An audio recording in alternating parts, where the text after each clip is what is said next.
Hello, Ate Ani. Happy 18th birthday. We miss you here. And akong ginaampo, gina-hope na ma-enjoy nimo karon ang imong birthday. At the same time, magatubo ka nga naang Ginoo sa imo. Praying mahuman nimo imong pangandoy sa imong kinabuhi. Mag-eskwela o tabangan sa nimo sila mama nimo, Mami Lorna o Mama Papa Nunay. O ginaampo ko na ako nga ikaw dili kalimot sa imong pamilya pohon sa Ginoo, labi na sa Ginoo.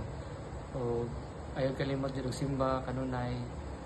O happy birthday ate, and wish you all the best in life.